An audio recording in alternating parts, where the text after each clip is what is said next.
I'm here today with two of the right guys, most famous dentists in the world. No, but I'm here today with Dr. Rizkallah and Dr. Abdullah.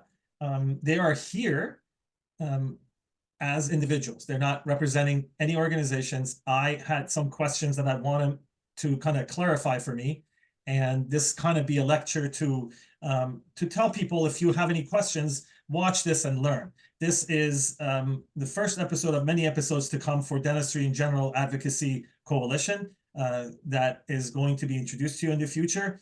But I wanted to first start by thanking you two for the work you have done. I truly believe that without the work you two have done, and as we discussed this before we started this, there were many unsung heroes behind the scenes that helped you create this medical loss ratio turned into dental loss ratio for dentistry. And I want everyone to know that this was the product of Dr. Rizkallah and Dr. Abdul and many others behind the scenes who created this and gave us hope in our fight to advance the profession. Dr. Rizkallah, would you take a few minutes and kind of educate me, myself, that why dental loss ratio is so important in the profession of dentistry? I'd be happy to. If I could take a second, though, and just give a little bit of a historical basis for what happened in Massachusetts. I'm proud to be here with Abe. He's been my partner in the dental loss ratio of Massachusetts from the very beginning, when everybody was laughing me out of the room, and he was like, "You've got something there." This guy is my partner in all of it. So, and I'll stand on any stage with him anywhere and be proud to do it. Let me say that the filing of question 2 in Massachusetts was done a very interesting way. We had 5 patients and 5 doctors file this. Now, I was the signatory, the final signatory. Okay, I was number 1 on that list. It was 5 patients and 5 doctors, and it represented the doctor-patient relationship, and it was intentional, and it was part of the persuasion that we used to persuade our entire state. I can tell you that Abe was the chief tactician in all of this. I didn't have the connections that Abe had. I knew how to write a law. I know a lot about law, but I couldn't do that without him. And when Abe joined with me, he turned this into, he put it on a turbo. Okay, so, but there were other people as well. And it really, I cannot express enough how the unity that we saw in Massachusetts that actually grew to the country is like something I've never seen before. And anybody who watched this would say that. There's nothing like it, okay? We mobilized an infrastructure of dentists across the state. They were contacting their patients. It was like they had signs up in their offices. They had lawn signs. Abe was able to get funding from pretty much every state, gave us funding for this because they understood the importance of this. Now, so my gratitude to the dentists. Oh my goodness. What a powerful group that I'm so proud to be a part of. And I think my overall overarching message, whether in this conversation or in future conversations, is you did this. You did this. Okay. Yeah. Abe and I were at the forefront putting this together. But the reality is we're not the soldiers. It's an entire nation of soldiers. And the inspiration is that Massachusetts is just the start. We can take this across the nation. But in order to take it across the nation, we have to be really intentional about it and really shepherd it in detail and carefully. It's fragile, and it can easily be destroyed by the insurance companies, which is what the NCOIL agreement does. Okay, and we are shepherds, Abe and I, and we don't want to see that happen because it was never just about Massachusetts for us. It was about a whole nation.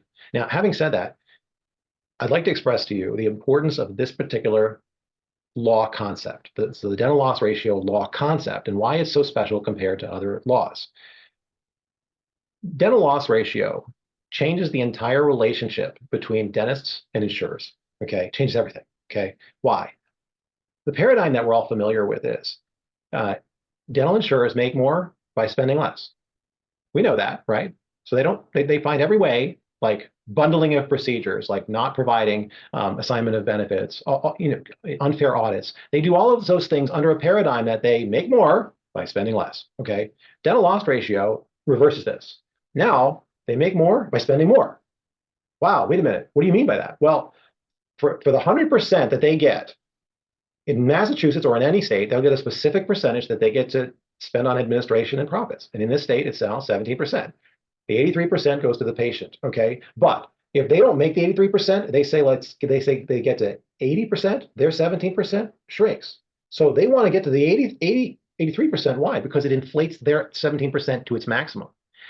That truth is so important that I even had to put in the law that they're not allowed to increase premiums without going through CPI analysis and approval by the Division of Insurance. Why did I do that? Because I know that their motivation gets very powerful at they want to now spend more. They want more premiums to get their 17% dollar amount to be as inflated as it possibly can be. So in this case, they want to get to the 83%. Now, what does that do? I told you what happens when they have, when they make more by spending less. I talked about bundling, assignment of benefits. In this paradigm, they actually want to unbundle because they can help them spend more. They want to assign benefits. Why? You're an out-of-network provider? Yeah, but you're helping them spend. So they want to be able to justify the Division of Insurance why they might want their premiums to go up. Hey, well, our premiums should go up because we have out-of-network dentists, right? This is going to be their argument.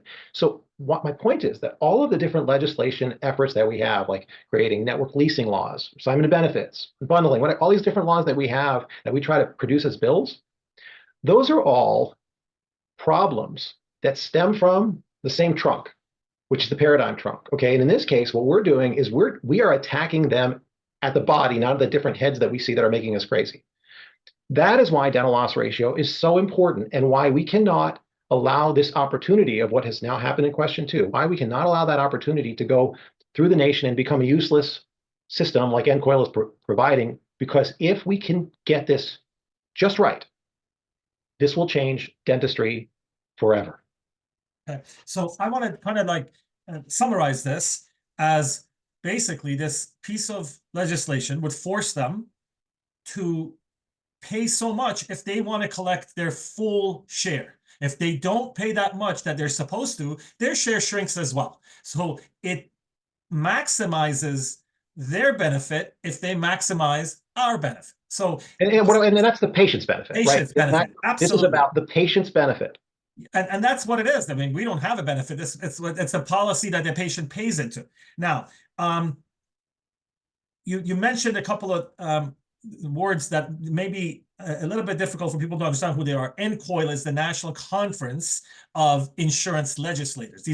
National Council on Insurance Legislators. Of insurance legislators, yes. So these are basically politicians who specialize in writing and discussing laws that relates to insurance companies. Am I correct? That's right. Okay. And the national, what is the Insurance Companies Association? NADP, National Association of Dental Plans. Dental Plans. Okay. So now what I want to understand is... Abe, you're on mute, Abe. You should probably just unmute yourself. There we go. What I want to know right now is, what is this hoopla about? I mean, I hear, I get these messages, dentists are angry, and I want to know what's going on and what's happening that they're sending me these messages. I have an idea, but I want you guys, who I consider experts in the field, that you guys wrote together wrote the law, as you explained. Can you explain to me how what you said at the end of your little explanation, Dr. Rizkallah or Dr. Abdul, how is this going to be watered down, basically? So Mo, let me take this point. Firstly, when you mentioned that the dentists are angry, that saddens me. Why do people get angry? They get angry because for years and years and years, both their patients and the professionals have been treated unfairly. That's why they're angry. They're angry because their livelihoods being hurt. They're angry because patients that invest in their health through their insurance, through themselves and through their employers, they're not seeing the benefits that they deserve, that they earned.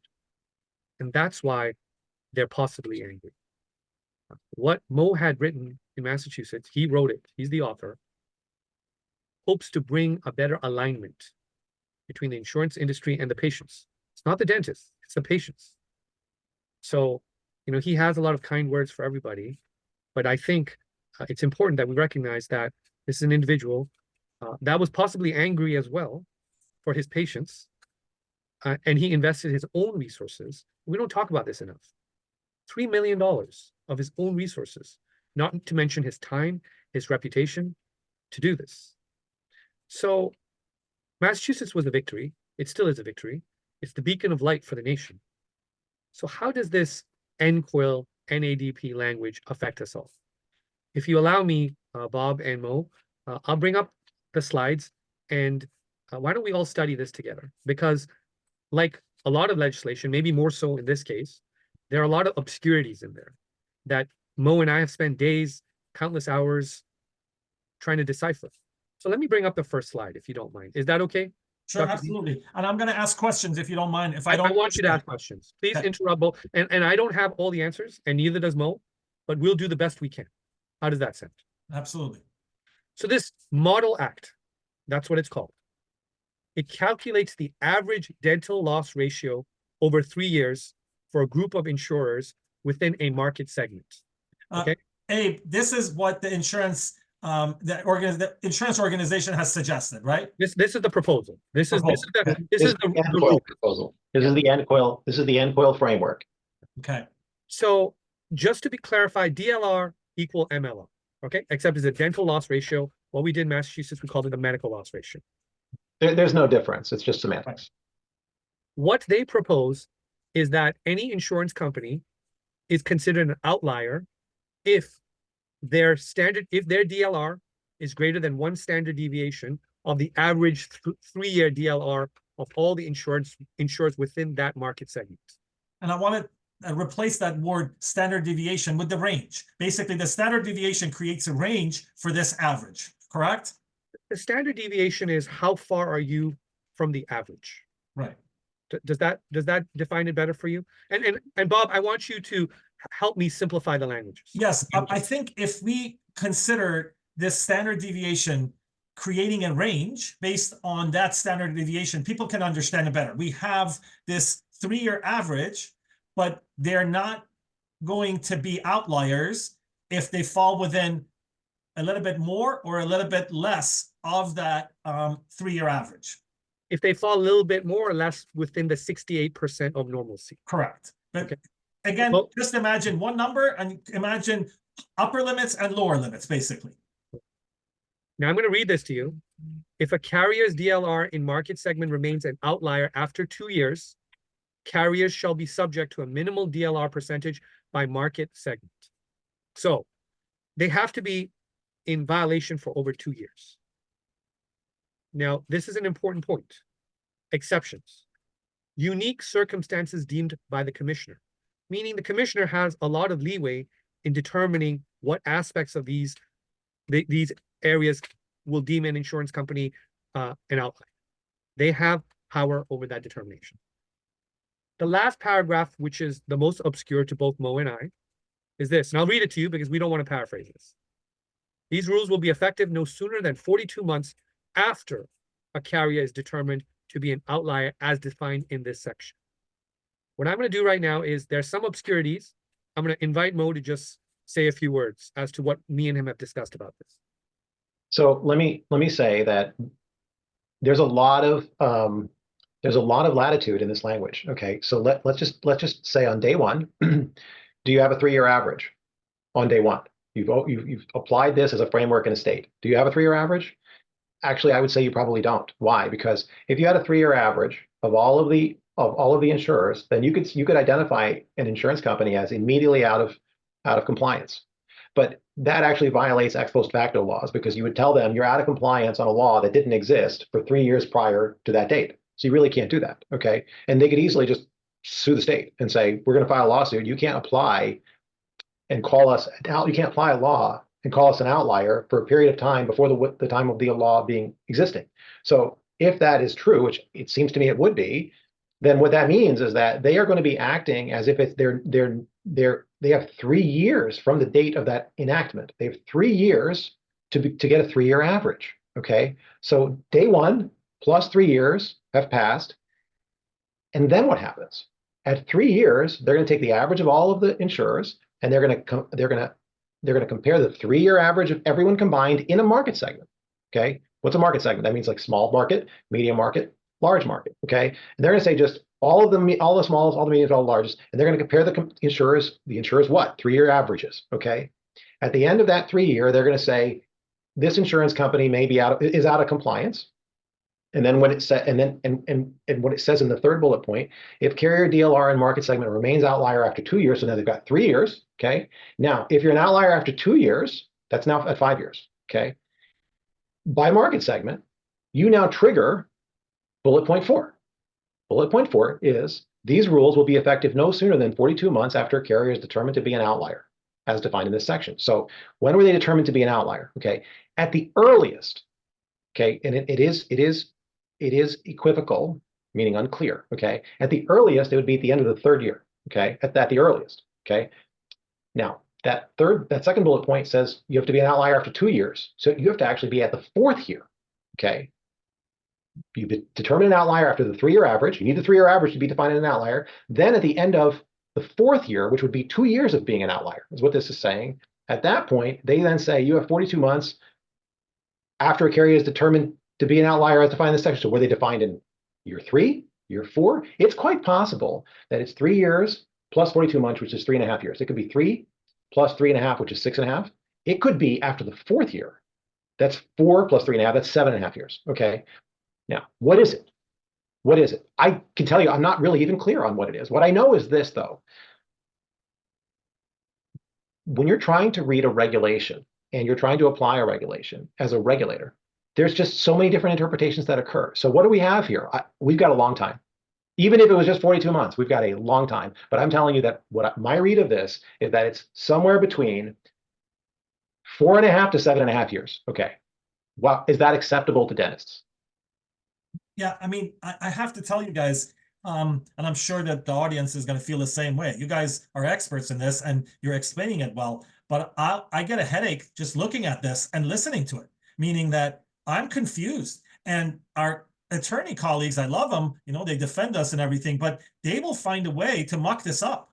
This is going to go all the way to 7.5 years. They're going to argue it in front of the commissioner and say, you got to give us leeway. That's what the law says. I don't like the way this is typical confusing legal jargon that can be argued both ways.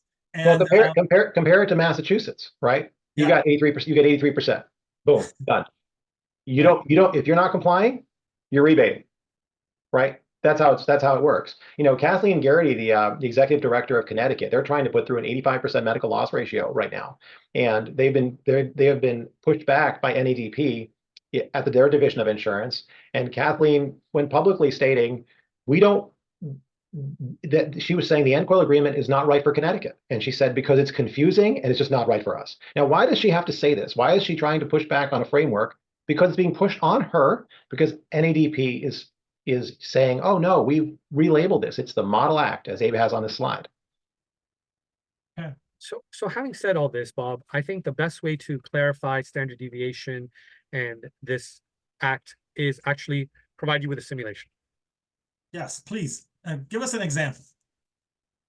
Example 1. In this market segment, now remember, data is not fully available. All models has its flaws. We're utilizing this very simple model so that we can explain to our audience as to what it is that we're dealing with. You're dealing with, in this sample, you're dealing with 3 companies. Their 3-year average for the first one is 58%. This is their DLR, okay? The second company is 60%, and the third company is 67%.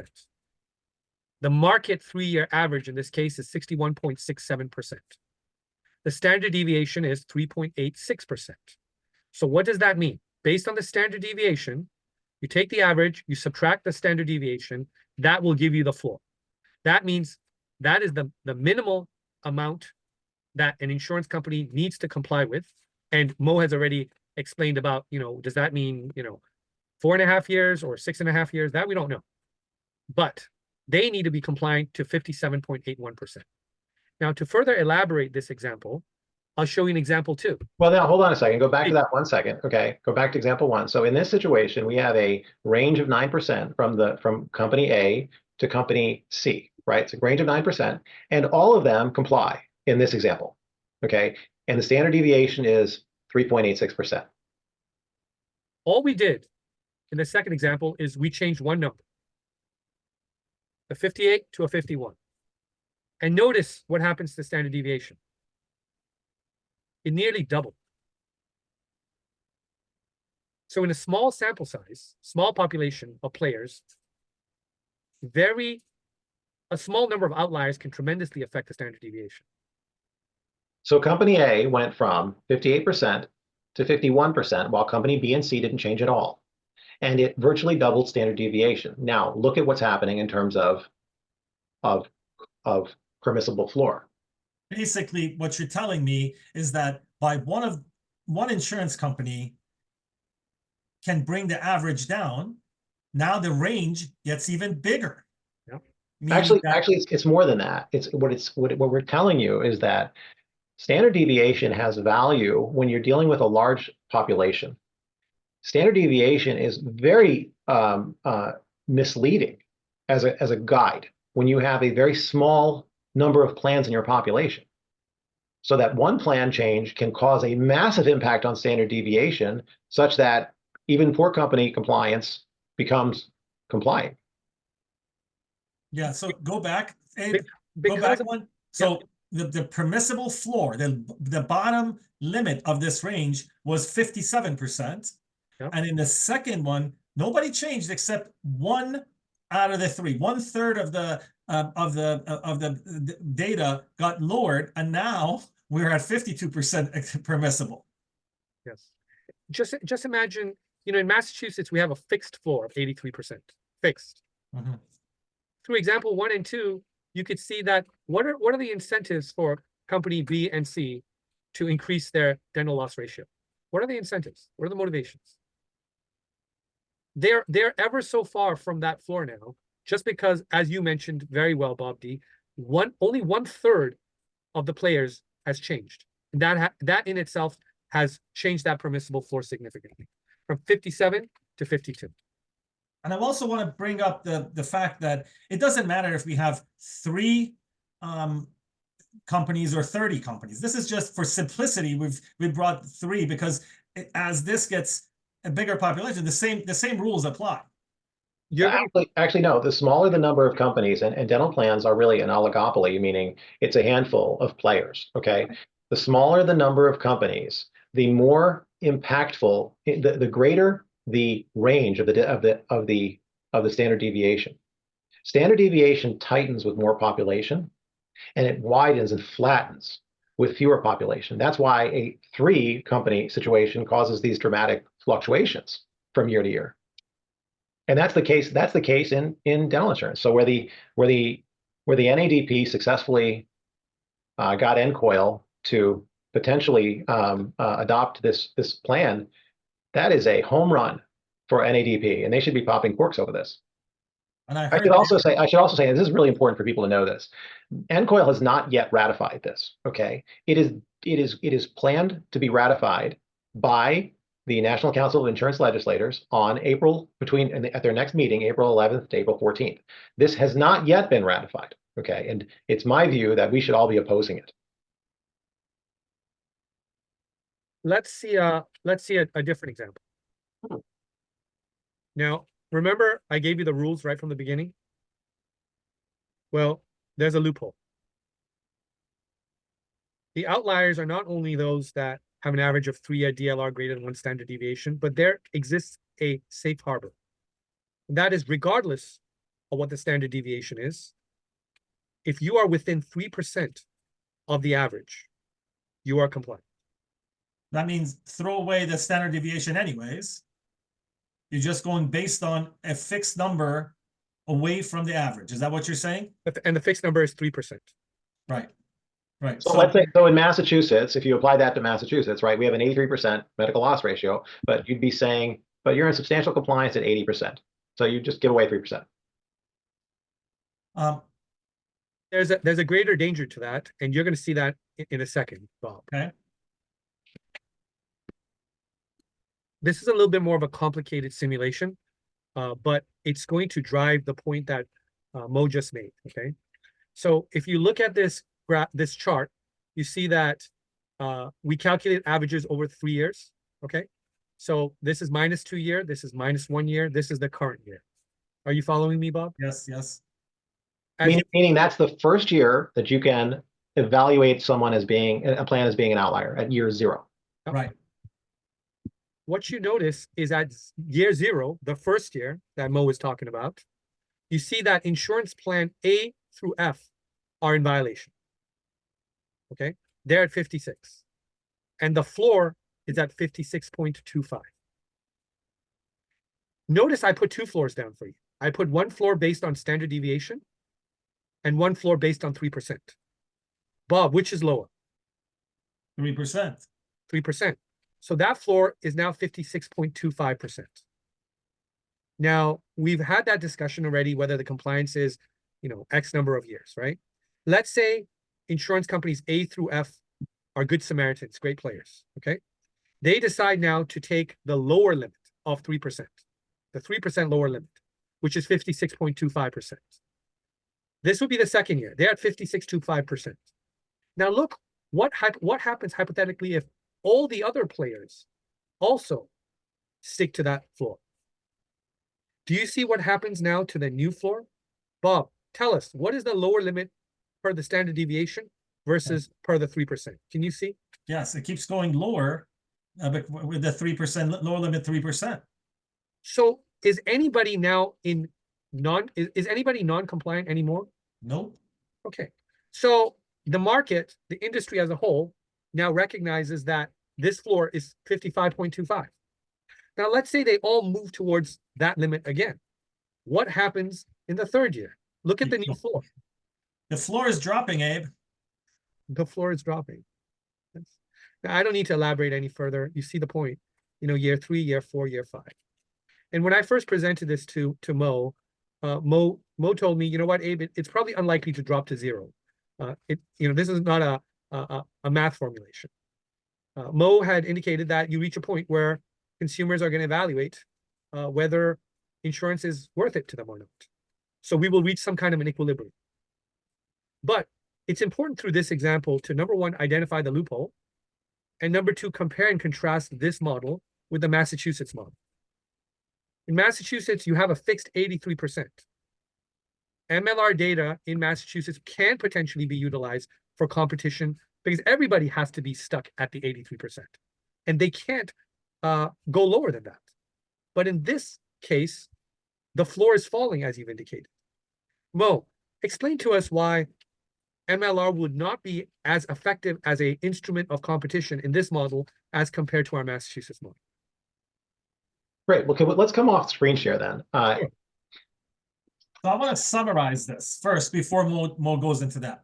The summary here was that based on these small samples that you had, you kind of illustrated that as we go along, as this, they have all these, 3.5 to 7.5 years of compliancy, this floor is going to get lower and lower, correct? In other words, they have to comply with a lower number as we go along.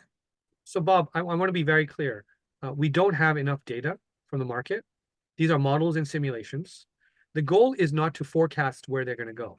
The goal is simply to present to the dentist, to the doctors, and our patients, what are the potential avenues that are possible. I think the past behavior of the insurance industry would facilitate us in determining what are the probabilities in terms of which direction they would choose. Our model is not here to tell you what will happen. Our model is here to tell you what can happen and how it could happen. So if I could elaborate on what Abe just said, what Abe said is we believe, based on the past behavior of insurers, that they will tend to track down rather than track up, right? Because there has been, and I won't name any names, but there have been some presentations that say, oh, with all this reporting, they're going to track up. They're really not. They don't have any reason to track up because they don't have a lower limit. So they're going to do what we expect insurers to do. They're just going to track down and follow each other, and then they get a higher percentage. So in Massachusetts, they get 17%. That's all you get. Okay. If we had the NCOIL model in Massachusetts, they can increase that 17%. And now they've got 25%. They've got 35%. How?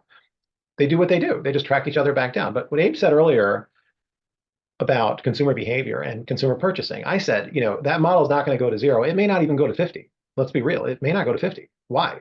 Because because of the current model. How does an insurer sell insurance right now? Okay, they sell insurance by giving just enough to optimize their sales. Okay, so if they give too much, then they lose money. But if they give too little, then they lose sales. So they're optimizing based on that equation, right? That is going to be what controls the market after you install this NCOIL agreement, okay? Because the NCOIL agreement will make it so that they're all going to chase each other's numbers until they're all sort of in a safe place, okay? And effectively, the DLR itself is going to do nothing. They're going to go to the number that they want to, that does what? That optimizes their sales while giving the least. That doesn't change anything then. That actually just makes the DLR a hoop. That's all it is. It's just a hoop to jump through. And at the end of the day, the controlling factor is going to be the same controlling factor that exists today, which is consumer purchasing behavior that they have all dialed in, right? So back to what I originally said in the beginning, DLR can solve everything if properly, with precision, implemented. And the reason that NADP is got all these wonderful press releases, oh, this is a huge step in dealing with dental loss ratio. Oh yeah, it's a huge step. Interpretation, we have castrated dental loss ratio nationally. And then what do they do? And then there's this Massachusetts that's arbitrary because they want to come for us now, okay? And I would say to every dentist in this nation, set yourself free. Don't accept this.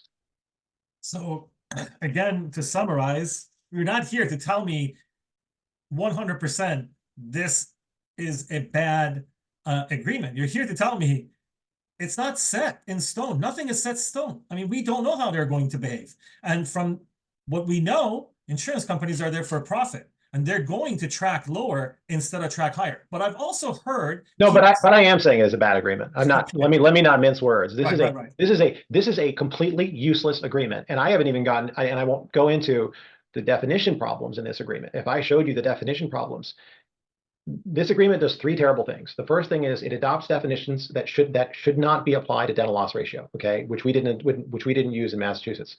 The second thing it did is those definitions control reporting, so that you have now reports that are showing fake MLR, okay, because the reports now have so much fluff built into the MLR percentage that you're looking at a percentage. Those percentages that Abe just showed, those aren't the real percentages, because they have built in so much junk into those numbers that we cut out surgically. We said, you can't use that number, you can't use that. You've got to have true patient value, what went to the patient, not what went to your broker, not what went to, toothbrushes that you gave away with your brand on it, which is just a form of marketing.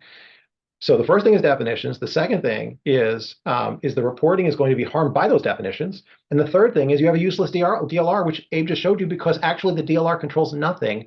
It's going to be controlled the way it is controlled today, which is by consumer behavior optimization sales tactics. So what have we done? 10 years down the road from now, dentists are going to be looking at themselves going, has anything changed? No, nothing's changed, except in Massachusetts, if they don't come back and try to kill Massachusetts for this. Because they could easily go to the legislature of Massachusetts and suggest an amendment to the Question 2 law, now known as MGL 176X, and argue that the NCOIL framework supports an amendment that would further neuter Question 2, right? This is a problem. So yeah, I'm not mincing words. This is a terrible framework. What I was trying to get at is that it is a bad thing if you don't have things clarified in an agreement. And this agreement is not, again, anything can change in it. But here's another thing I want to bring up, and maybe you guys can respond to this, either of you, that I've heard that insurance companies in any market are going to compete with each other and pay more, a higher MLR, to try to get the business of these corporations. In other words, the bad insurance companies are going to drop out of the market, and the good ones, which is paying more in MLR, are going to stay. How do you respond to that? I personally, I don't know. I'm kind of skeptical. I mean, are they going to do wink wink with each other and kind of pay us less? I mean, I don't know. How does that work? Well, here's the problem. The problem is what's in the reporting. Okay, so in Massachusetts, I actually do expect insurance companies to compete based on their reporting, because they're going to have a medical loss ratio that is now visible to the public. And we're now working on templates for Massachusetts on how does it get presented to the public. And when I was at the hearings in Massachusetts, one of the points I made was where I wanted certain data to be as high as possible on these formulation templates so that you're not digging for it. Okay. So there's some optical value in where you put it. But in Massachusetts, the reporting is going to have the impact of increasing competition where insurance companies are going to say, hey, you're at 83%, but don't buy it from that company, buy it from us because we're at 85%. And then all of a sudden the buyer's going to go, well, 85%, that's value. I would rather buy that. Okay. The difference though in Massachusetts is we have good definitions. Okay, so our reporting, all the reporting is built out of good definitions. If your definitions are squishy definitions like what was value to a patient, and it's not really value to a patient, you can present an MLR that's fake. Okay, so then you can compete on fake MLRs. Hey, our MLR is 90%, except that they gave 10% of the commission to the broker. Okay, except that they have quality improvement activities that are another 5%, right? What is the MLR? Actually, that's my point, is that, and that's really my thesis, is that you have a definition problem, step one, which causes a reporting problem, step two, and you have a useless DLR. And the alternative is actually to do what we did to implement a concept like in Massachusetts. And we can do that. And that's actually an appropriate question if I could just ask it and answer it. How would you, I had a wonderful person ask me this today.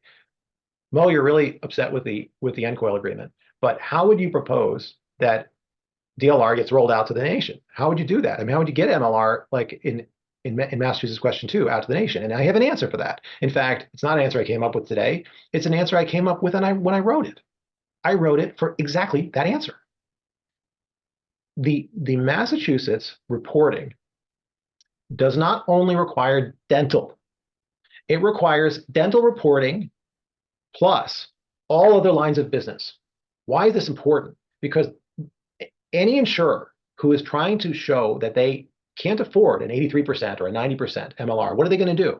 They're going to load all of their other lines of business to make it look like we're dying with this administrative cost of distribution expenses or whatever expenses they have. Okay. How are they going to do this? They're going to take all their marketing. They're going to take, if they have a vision plan, they're going to take all their marketing for vision plan and they're going to put it into administrative and say, look at how inflated our costs are. They're going to take all of their overhead costs. They're going to just put it into the dental plan, right? And make it look like there's no room. Now, because Massachusetts requires both dental reporting and all of their lines of business, they can't do that, okay? Which means that you give me 2 years, give me 2 years of Massachusetts reporting, okay? And then you can take to a legislator in any state and you say, here's the reporting data coming out of Massachusetts. These are insurance companies insuring humans. We got humans in our state too, right? It's not different, okay? And that was a ballot question where 72% of constituents said, yes, I want that, okay? You take that to a legislator, and who's that legislator beholden to? His constituents, okay? And the legislator is going to say, but if you just say that, this is what the constituents want. The legislator goes, that's not enough, I need data. You say, I got data. I got great data.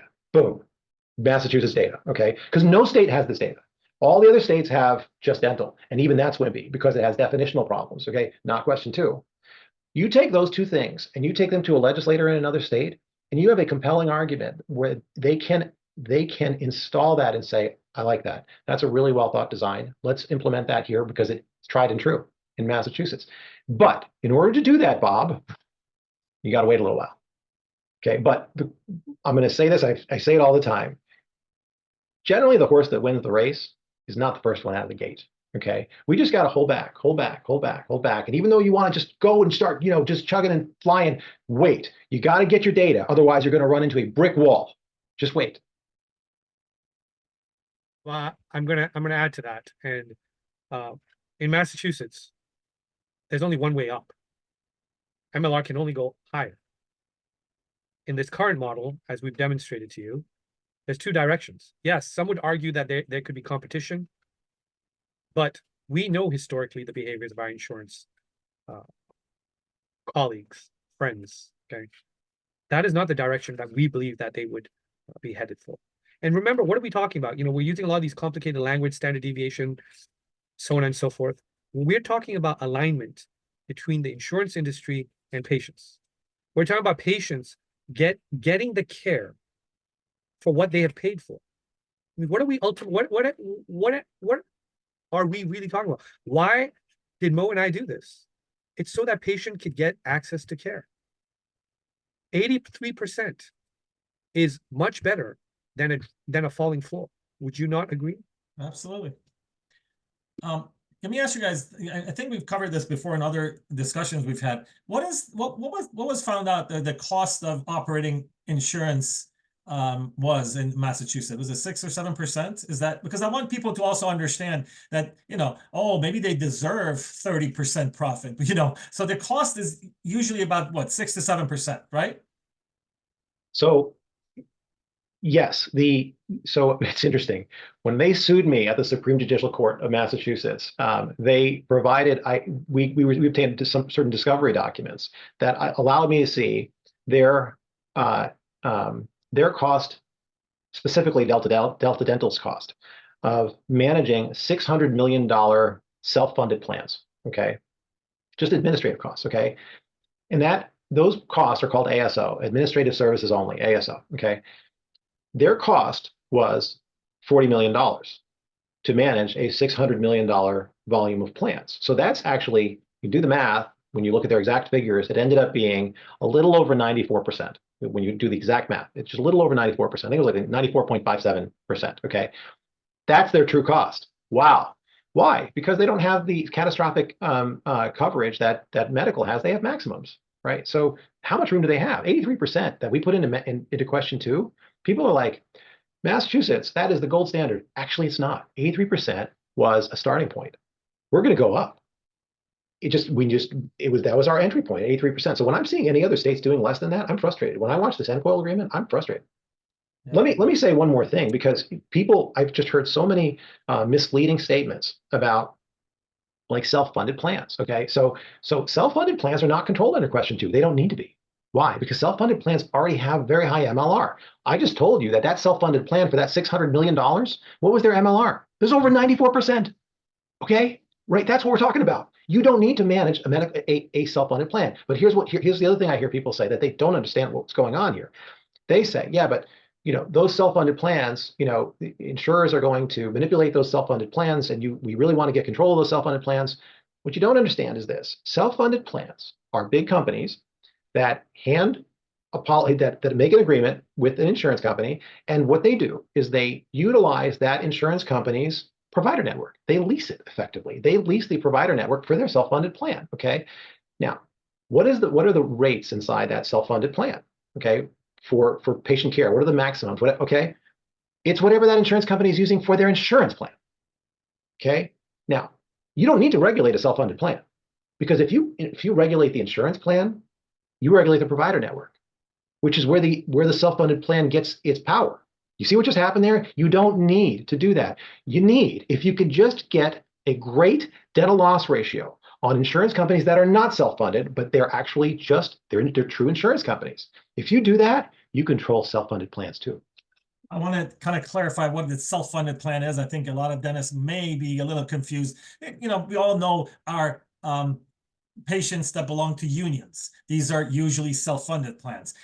Basically, what happens is these companies do not buy premiums from these insurance companies. They buy their services, and they give them a commission for their services. Basically, they administer the plan for them. Otherwise, the money sits in the company's bank account. It's not coming from the insurance companies. And it's so important, because now you can determine what their true cost is. If you get that data, we know what the cost is and what the profit margin is for insurance companies. So when the MLR is at 60%, oh boy, we become a cash cow for these insurance companies, basically. Right, and a lot of these insurance companies are not-for-profit companies, and they appear to be not-for-profit. If I showed you where the money goes, it's shocking how they have these shell companies where you're like, well, we pay this much in premiums, and then they donate it to this company that they own, right? And then they donate it to this company. They're all not-for-profits, and all of a sudden you're like, well, where did the money go? And then we're not-for-profit. Honestly, it's shocking what they're able to get away with. But back on that self-funded plan point, people keep talking about ERISA plans, and we need to control the ERISA plans. No, you don't. No, you don't. I've never had anyone explain to me why they're concerned about that, because they shouldn't be. You are controlling them indirectly. Right. You basically are setting rates, and they don't want to really administer it. They just adopt what the insurance company has, and the insurance company has to comply with the DLR that was that sets the rules. And I think one of the states in the Northeast kind of made that mistake, and that got defeated. Correct? Is that Yeah, I don't want to name any. I don't want to name any right. states, but there was an error where a really great group. I mean, love these people. They went and tried to emulate question two, except that they tried to tack on self-funded plans. And what happened was the unions and Delta Dental combined and put out TV advertising against what? Their bill. It wasn't even a ballot. They did TV advertising against their bill. And then they were shocked, and they started talking to me about it. And I was like, why would the unions come after you? I said, are you chasing self-funded plans? They said, yes. I said, why'd you do that? Right. And they had certain answers that shocked me, but don't chase self-funded plans. Leave the unions alone. That's my advice. Yeah, I mean, I think, Mo, we should, now it's the time of the interview that we should flash an 800 number, 1-800 call Mo for DLR. No, it's not like that. You know, I got to tell you, there are so many smart people, okay, and then those smart people come together and they educate me, okay. I have a certain body of knowledge that I'm here to share, okay. Anybody who knows me knows I don't need to be in dentistry, okay. I actually have a spiritual purpose of my life. One of the things I've defined as my purpose is to help my colleagues, okay. I'm not helping my colleagues if I'm not open-minded and listening to all of the great intelligent minds that we have, okay. And when we come together, we do amazing things. I've seen it. I've done it. I've done it with Abe, brilliant guy. And we need to all come together and just share knowledge. And I'll go a step further. I've led a lot of organizations and a lot of committees. And one of the things that I love to do in my committees, and my committee members who would listen to this know they've heard me say it, is push back. Okay.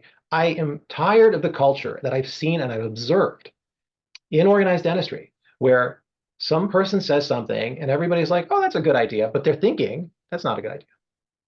But they don't want to push back. Okay. They're like, oh, good idea, let's do that. And they're enabling something by just sort of being encouraging. Okay. We have a duty not to be just encouraging. And I do in my own committees, I say to them, I respect all of your minds. And I genuinely do, because I have good committees. Okay.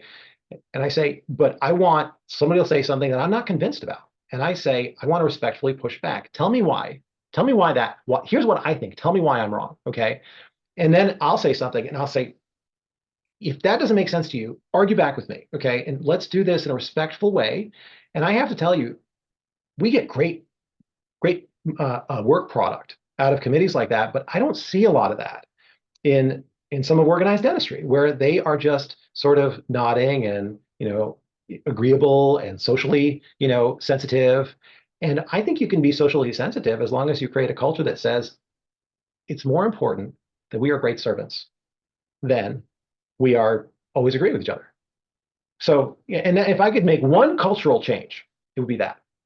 Yeah, and what I meant was pick up the phone. Let's collaborate, and that's what I meant by flashing that light. I'm still going to push on that. If I have a question about DLR, I'm going to call the two guys that I know that they can explain the way you guys did today. I want to thank you for both of you for being here. I know we decided to make this kind of short, and I think we accomplished that. We kept it under 3 hours. But at the same time, I think this is important stuff. I think this is a reference for people to understand what's happening and try to make up their own minds. And that's going to be the purpose of the Dentistry and General Advocacy Coalition. And we want to educate you on the topics so you can go out there and ask your organized dentistry representatives to represent you. Anything else you guys want to add at the end, Dr. Abe? Bob, I just want to say this. I just want to clarify. The profession is grateful to what Mo had done. There's no doubt about that. And the profession is grateful to all those who had made sacrifices to volunteer in organized dentistry. Both Dr. Rizkallah and I are good friends, and it is not our intentions to cause any disruptions or headaches. It's our intention to be very honest. We both have families, and we had conversations a couple of days ago about how all this work has really invaded our family time and our personal lives. There's nothing in the world that I want more than to spend time with my family and my friends at this stage of my profession and my life. And I really, I ask, why is it that Mo wants to do this? And why is it that I want to do this? I can tell you, if you look at the state of our profession right now, Operational overheads are extremely high. Finding staff has been very, very difficult. The cost of getting staff is difficult. For our colleagues who are trying to retire, for some of them, selling their practices have become difficult. For those who have to stay on for a few more years before they can retire, it's been difficult as well. For our students, student loans, repaying student loans, those are challenges too. DLR, MLR is a simple concept, a vision that would allow us to align our insurance companies with our patients and at the same time protect the profession. The reason why we both do, and I call him a sucker all the time, you know, kindly, and then he would call me back. The reason why we do it is we care about the future. We really want to protect the profession and our patients. It's not for any other reason. And we're not naming any person, state, organization, or anything, because the whole goal tonight is really to provide the information to everybody and let the decision makers make whatever appropriate decision that they think is best for the profession. We are just here to educate and fulfill our duty. This is our duty. We're fulfilling our duty. There is no second purpose. So we appreciate you giving us this platform. Mo, I appreciate you taking me in to the MLR world. And I appreciate you getting it off the ground, man. So thank you, Bob. I appreciate it. Yeah, Thank I you. want to also thank both of you for something you've done for me. And, you know, when a couple of years ago, when you guys approached a few of us in social media trying to publicize this question too, something in me woke up. You know, I haven't been involved in organized dentistry, and I understand there are some in organized dentistry that get offended because now I'm kind of speaking about organized dentistry, and they're like, where has this guy been in the past 20 years? And I understand they've sacrificed their lives for the profession, and I'm the Johnny come to lately, I guess. But I thank you for educating me on a lot of these topics. And many nights I know we have talked on the phone and I ask questions because I want to know what's happening. And it has become a passion of mine, and you guys are responsible for destroying my family life as well. So, you know, this is being recorded at almost midnight Eastern time, and you know, only crazy guys like us do this, right? But let me just, I got to do this, okay? Patricia Brown, Dr. Patricia Brown, thank you. Dr. Andrew Chase, thank you. Dr. Robert Petrosino, Dr. Laura Rizkallah, thank you. Those were the doctors that started question 2, okay? And then a team came behind it. Dr. Jill Tansey, Christine Grazioso, Jeff Lowenstein, Arnie Weiss, John Choi, Michael Davis, Barbara Prusner, Charlie Badawi, David Giannino, Sumbul Nakvi, Paul Goodman, Kathleen Keating, Kevin Peruzzi, Matt Lahair, Michael Cooper, Kevin Egan, Ryan Blissett, Scott Eunice, Sophia Oster, Steve Bader, Deepak Balani. And then it took off. The state, the nation, ADA gave us $5.5 million to move this thing forward. When we unify, look out for the dentists. Yeah, and that's the message of tonight, unity and being one. And that's has always been our message. Thank you very much again for this time that you spent to educate us, and hopefully we can do this again. Good night, all.